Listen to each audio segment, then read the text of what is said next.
Hello and welcome to this game review. So this was an interesting game that ended up in a rook endgame.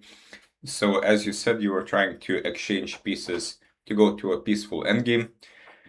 Well, I would suggest being very careful with such a strategy. Firstly, this clearly implies that your moves are kind of based on the opponent's rating, which is not a very good thing to base our moves on. The moves should be based on the position, nothing else. So here, trying to draw against the high-rated opponent, this is kind of a psychological mistake, as usually when this is the case, we will make a lot of mistakes because we will not try to risk anything for an advantage or anything like that, and we will never win by trying to draw, which is also a problem. And if we start exchanging stuff, then slowly, our opponent might outplay us because the exchanges are not necessarily very good. So let's take a look. So it started as some Lenin system. C5 is fine, knight c6, exchanging and a6. So this is an interesting way to play. Maybe a6 is not the most obvious move. Probably we should develop the bishop while we can, though I guess after a6 we will still be able to develop. So bishop g4, knight bd2, e6. So black doesn't seem to have any problems in the opening, especially after h3. But here black decides to give up the bishop pair easily. And this is the thing here. Of course, if we want to win, we don't really want to give up the bishop pair just for nothing. And probably we should play a bishop h5 and see if white is going to be tempted by g4. Probably not. And we will try to exchange the bishop for a bishop instead, which should be a better trade than for a knight. So here, of course, black is still kind of fine, maybe slightly worse. The bishop d6, knight e5. But knight e5 doesn't really work, as this knight is not very stable here. So black doesn't waste time to castle and attacks the knight to see what will happen. Queen e2 and knight e7. Very nice moves, getting rid of the knight on e5. Here white takes on d7 and black decides to recapture. So here we had a choice, right? Bishop f4 was also possible. And as a general rule in chess, bishops are better than knights, just with all things being equal. So our preference should have been for taking the bishop, unless there's something wrong. I don't see what's wrong because knight c5 is the only move. And now we can just castle. Our bishop is quite good. We can go back at some point, maybe play e5 at some point. This knight is on a strange square. It can be kicked away at some point. And black is definitely not worse, arguably better, because of the possibility to play the minority attack. And black doesn't have any bad pieces, and he can try to play for a win. Instead, knight queen d7, but this allows white to keep the bishop pair, and the high-class move would have been to move the bishop away from the exchange, bishop e3. Now white has the bishop pair, and this gives them a small advantage. For example, here, h4 is an idea. Play g3, f4, take some space, not allow e5, and the white can try to attack on the king side as well, maybe even castle queen side. So this would have been unpleasant, but white exchanges. Now we get this position.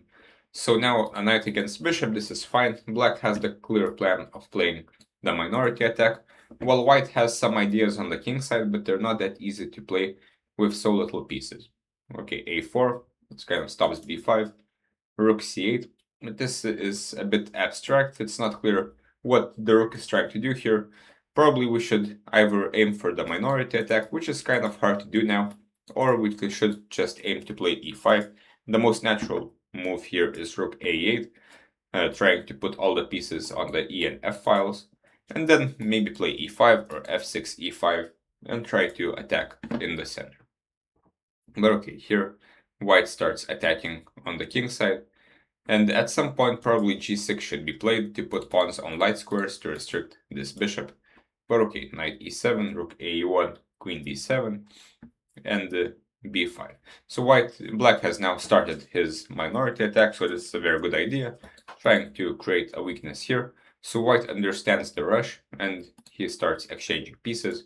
So now everything is getting exchanged, and we can end up in this rook endgame. So we have to understand what's going on here. So white has a 3-2 majority on the queen side, while black has a 3-2 majority on the king side.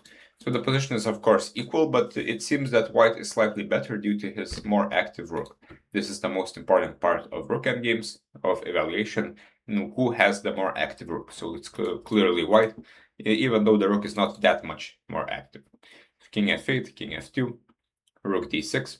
So the first sort of order of business is to get the rook active. So at the moment we cannot do this because the pawn is hanging. So we should get rid of the attack on the pawn. So maybe f6. If the rook goes here, we can play king e7, put the king on e6, and go activate the rook. Or we can play g6 to kick away the rook. And here I'm not sure who I like more. For example, g4, rook a8. And I'm pretty sure the black rook will definitely have some active possibilities now that it doesn't have to defend the pawn. Instead, rook d6, but this is kind of a passive move. And also about the pawn majorities, this kind of has to tell us where we are supposed to play. And we have to play on the side that we are stronger, where we have the pawn majority. So black's eventual plan would be to create a passed pawn on the f file, while white creates a passed pawn, I guess, on the d file eventually. And it should end in a draw because all the pawns should be exchanged. Okay, king e3, f6, g6. So this is kind of the right idea. And the rook a6, trying to activate the rook, king d2, king f7. Maybe we should go a bit towards the center, but okay. King c2, h5. So black is gaining space on the king side, as this is where he has to play. King b3. But this is quite annoying, as now these weaknesses might get attacked, so black understands. Rook a4, g3. Now king e6. This is fine. King f7 and rook c4, but this move already is kind of not clear why we're playing this. White doesn't really have any threat. There's no point in moving the rook anywhere. Again, we have the majority on the king side, so we must aim for progress there. So if we play here, the problem is we're losing this square, so we should be careful about this. So we should play g5. And now we can play, for example, f5 next, maybe f4. The rook might have to go somewhere else, but mainly it's about white making progress, and it's not clear how white is supposed to make progress. In rook f2, the king can move away, and no one is really doing anything at this point, because the black rook has to stay and protect the e5 square. Instead, black in case black plays f5. Okay, h4, rook a4. And yeah, at this point, black is kind of in zugzwang. He should play rook a4. There's not much else. Rook c4. And yeah, here it seems black can't really move anything suddenly, as if the king moves, the rook will invade. If the pawns move, the rook will invade on e5. So now we are allowing the rook to infiltrate, but this should still be fine. Again, where is black's counterplay? It's over here. We have 3 on 2, so we must play over there. So perhaps play king e6. Apparently, even rook a4 is possible, with the idea to create a passed pawn here. And this is apparently playable and should end in some more or less drawn queen endgame. But this is not really that useful. Though here you mentioned you have 2 minutes against 53. Though I'm not sure which one is your time, or do you have 53 or 2 minutes? Because usually we would say white has 2 minutes if you're saying 2 minutes versus 53. Here b4 was split, but this kind of just gives white a passed pawn. Instead, again, king e6 is possible. Go and take some pawns. White will, of course, do something as well, but maybe now b4 makes a bit more sense, as rook a5 is not very useful. And after this, black will have enough counterplay by taking the pawn. The king is very close to stopping this passed pawn. I'm not sure who's playing for a win here. Probably no one. And after b4 and takes, now the position is quite dire. Okay, rook d4, b5, king e7, and yeah, the king has to stop the passed pawn. But unfortunately, rook c1 is a very accurate move, cutting off the king. And now we're going to lose most likely. Rook e4, rook c7, rook f7. Yeah, rook e8 is played, but this is very passive. Perhaps black could have played more actively with king c5 to rook f6, check. And if something like this, we can play d4, king c2. And we cannot take the pawn because the pawn endgame will be lost. So actually it's not clear what to do here. But yeah, from here, white played quite well and realized his advantage. And yeah, the rest of the game ended up in this endgame. And yeah, this one is hopeless. Though it seems at some point white even misplayed the position. And yeah, g5. And this is quite an instructive draw. Actually, here the correct way to win for white was to first get the king to h4. For this, white would have to put the rook on f3 one way or another to cut off the black king and then bring the king. But after g5, this is a draw because after the move rook d5, white is forced to give black a square somewhere. Firstly, if the king is moved away, now none of the pawns can move because the other pawn will drop.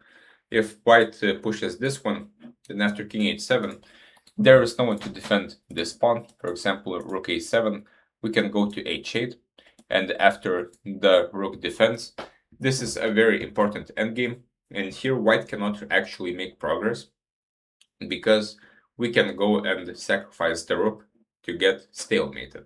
For example, rook f5, the king can move up, we can start giving checks. White can't take, we can give a check, we can give another check, and we can take. So this is one idea, and this is very important because there is no one else to defend this pawn. If g6, this pawn is going to drop. Otherwise, there's not that much to do for white. If g6, this of course gives up the pawn, but even if this pawn wasn't hanging, white could not make progress after the black king goes to h6. So this was an important miss. Rook c3 was played, not sure, maybe there was no more motivation to fight at this point. But yeah, after this, white already finds a way to win, as now the pawns are too good. So quite an interesting game and quite instructive rook endgame. As a general rule, we should look to activate our rook as soon as possible. So in as little moves as possible. Rook d6 was a kind of useless move. The rook will have to go to the a file anyway. And if f6 and king e7, king e6, maybe the white king would not be in time to stop all the activity as in the game. No, even here, white stops both invasion squares. So from here, it's not that easy to make progress, but probably we should somehow play on the king side, since this is where we have the majority.